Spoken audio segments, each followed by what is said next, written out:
देवली बाजार में लोगों ने अकेले पाकर के हमको भी घेरा और घेरा ही नहीं बल्कि अभद्र शब्दों का प्रयोग भी किया है। श्री स्वामी प्रसाद मौर्य जी पर रोड शो के दौरान हमला किया गया है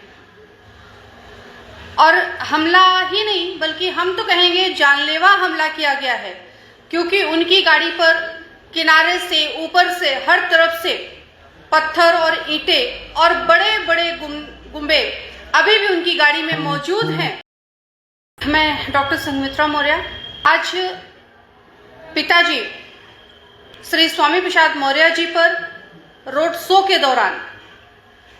हमला किया गया है और हमला ही नहीं बल्कि हम तो कहेंगे जानलेवा हमला किया गया है, क्योंकि उनकी गाड़ी पर किनारे से ऊपर से हर तरफ से पत्थर और ईंटें और बड़े बड़े गुम्बे अभी भी उनकी गाड़ी में मौजूद हैं। उससे हमला हुआ है और वो भी ऐसी जगह पर हमला हुआ जहां पर रोड के किनारे एक कंकड़ भी नहीं होता है,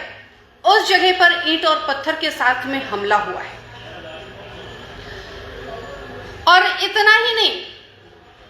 जब मुझे पता चला कि पिताजी पर हमला हुआ है, मैं कुशीनगर से फाजिल नगर के लिए जब जा रही थी, जिस जगह पर उनका हमला हुआ उस जगह पर जब मैं जा रही थी तो रास्ते में देवली बाजार पड़ता है। देवली बाजार में लोगों ने अकेले पाकर के हमको भी घेरा और घेरा ही नहीं बल्कि अभद्र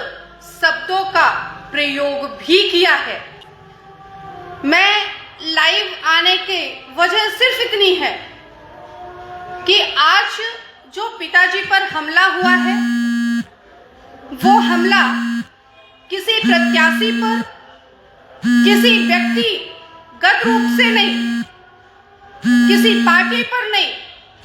बल्कि वो हमला लोकतंत्र पर हुआ है। आज जब छठे चरण के चुनाव का प्रचार थमने का समय था,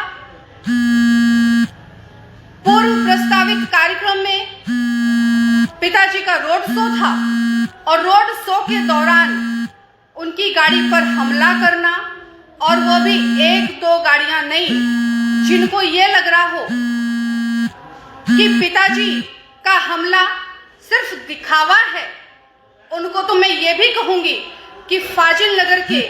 गोडरिया चौराहे पर गोडरिया मार्केट में आकर के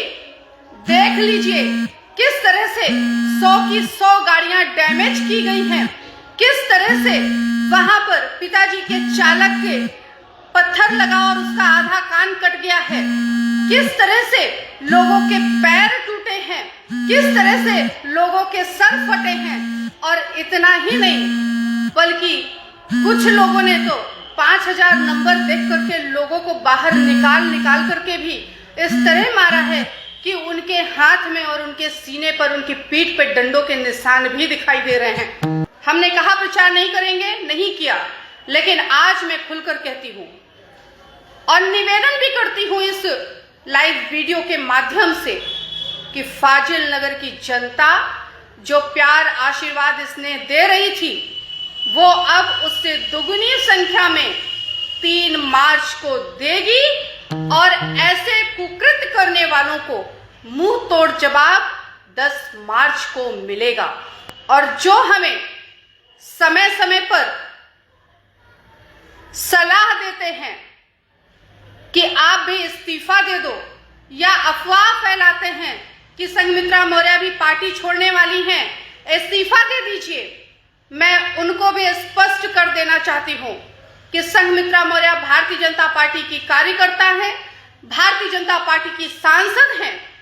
और वो बनी रहेंगी, अपनी पार्टी के लिए काम करती रहेंगी। हमें किसी की सलाह की जरूरत नहीं है। और वैसे भी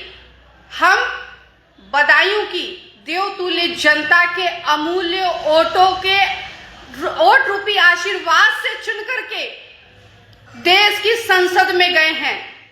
किसी के दया दृष्टि वाले सांसद हम नहीं हैं कि किसी ने हम पे दया दृष्टि बरसाई और हम बैकडोर से सांसद बनकर के एंट्री कर गए पार्लियामेंट में।